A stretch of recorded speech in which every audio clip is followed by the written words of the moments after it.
They are Midwestern Americans armed and ready to go to war against the United States, killing scores of police.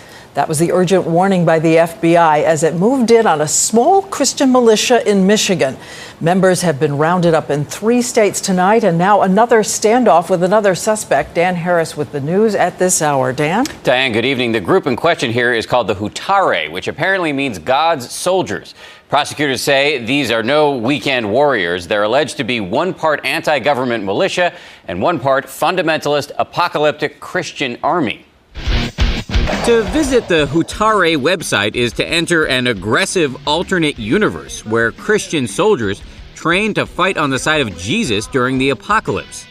The group declares, "We believe that one day there will be an Antichrist. All Christians must know this and prepare." And they believe that this is the end of the world as prophesied by the Bible, and it's their duty to take up arms to fight alongside Jesus.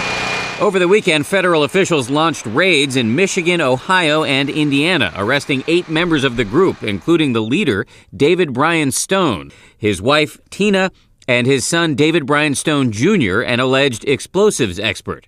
Stone's other son, Joshua, got away, and it is Joshua who federal officials may have surrounded in rural Michigan tonight. In Detroit today, his fellow Hutare faced charges including plotting to levy war on the United States and attempted use of weapons of mass destruction. The goal was to attack law enforcement. They saw law enforcement as their enemy and wanted to take them down. According to the indictment, the Hutare allegedly had detailed plans to kill a local law enforcement official and then attack the funeral procession with IEDs, killing perhaps hundreds of fellow law enforcement officials.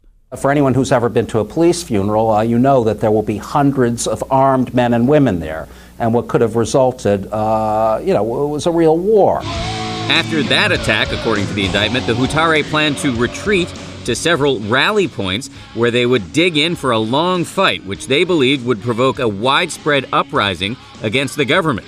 Officials say they acted now because the group was planning to do a preliminary reconnaissance operation next month, during which innocent civilians could have been killed.